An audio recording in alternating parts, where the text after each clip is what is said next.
Jack and boy, Jack and boy, Jack and boy, Jack and boy, Jack and boy, Jack and boy, Jack and boy, Jack and boy, Jack and boy, Jack and boy, Jack and. Kamusta na mga bata? Ako si Kiko. Hi kids, my name's Risa. Matuto tayong mag-Ingles at Pilipino gamit ang mga bagay sa paaralan. Let's learn English and Filipino using the items that we could find at school. Pencil.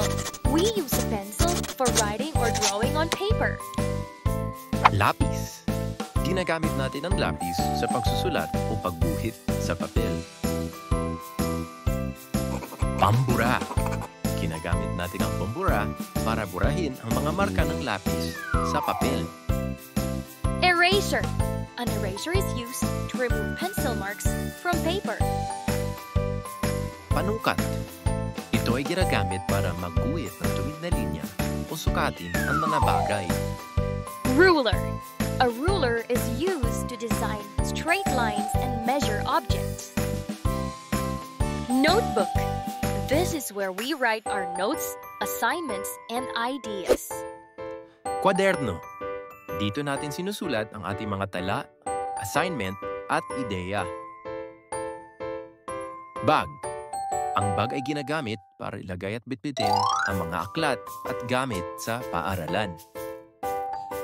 Backpack. A backpack is used to carry your school books and supplies. Crayons. Crayons are used for coloring and drawing pictures. Crayola. Ginagamit natin ito sa pagkulay at pagguhit ng mga larawan. Glue. Glue is used to stick papers and other objects together. Pandikit. Ang pandikit ay ginagamit upang pagdikitin ang mga papel o iba pang mga bagay. Aklat. Ang aklat ay ginagamit sa pag-aaral ng iba't ibang asignatura o subject. Textbook. A textbook is used for studying different subjects. Pantasa. Ang pantasa ay ginagamit upang patalasin muli ang dulo ng lapis. Sharpener. A sharpener is used to make the pencil tip sharp again. Scissors. We use scissors for cutting paper and other materials. Gunting. Ito ay ginagamit sa paggupit ng papel at iba pang mga materyales. Calculator. Ito naman ay ginagamit para mabilis na malutas ang mga problema sa matematika. Calculator. A calculator is used to solve math problems quickly. Lunchbox. A lunchbox is used to store and carry food for lunch and recess. Baunan. Ito naman ay ginagamit para paglagyan at bitbitin ang pagkain para sa tanghalian at recess.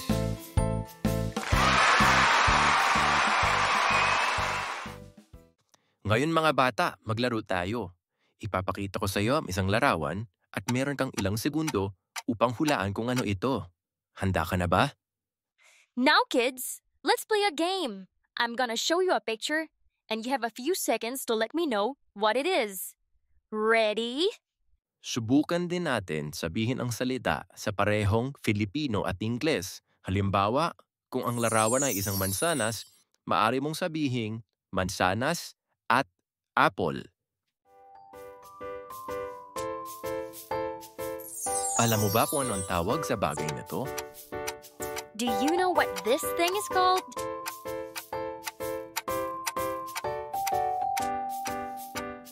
Tama mga bata, ito ay pantasa o sharpener sa Ingles.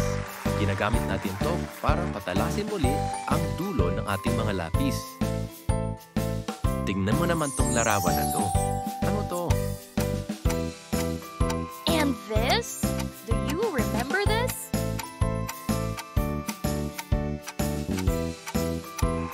Right kids, it's a textbook and we use these for studying different subjects. At sa Filipino naman, tinatawag itong aklat. Ginagamit ito sa pag-aaral ng iba't ibang asignatura. Do you know what this thing is called? Alam mo ba kung ano ang tawag sa bagay na to?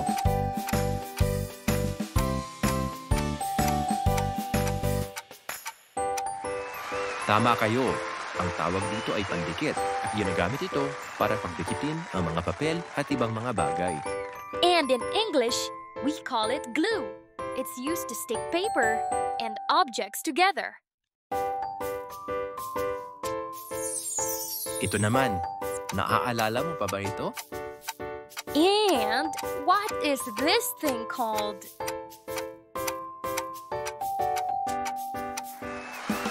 Yes, kids, these are scissors, and we use them for cutting paper and other materials. At gunting naman ang tawag natin dito sa Filipino na ginagamit natin sa paggupit ng papel at iba pang mga bagay. And what picture do you see this time? Ano naman ang tawag dito?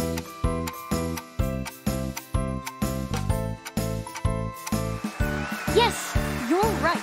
It's a pencil, and we use the word lapis in Filipino. We use it for writing and drawing on paper.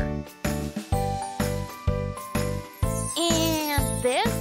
Do you still remember this? Ano naman ang nakikita nyo sa larawan na to? Did you say eraser? Good job! It's used to remove pencil marks from paper. Pambura naman ang tawag natin dito sa Filipino. Ginagamit ito para burahin ang mga marka ng lapis sa papel. Now let's look at this picture. What is this? Ito. Naaalala niyo pa ba? Tama kayo mga bata. Ito ay kwaderno o notebook sa Ingles.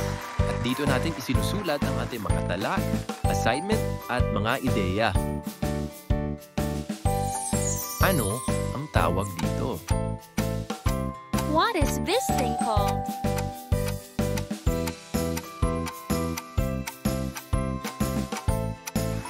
Tama kayo mga bata.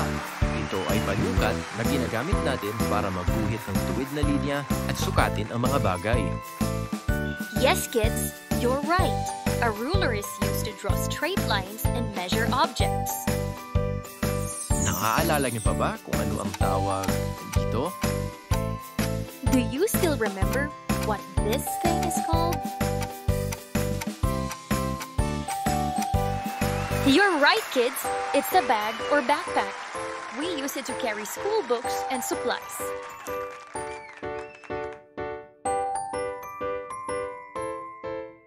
Great job, kids! You did great learning about the words about the items in school and playing our game. If you want to learn the words again, feel free to rewind or watch the video again.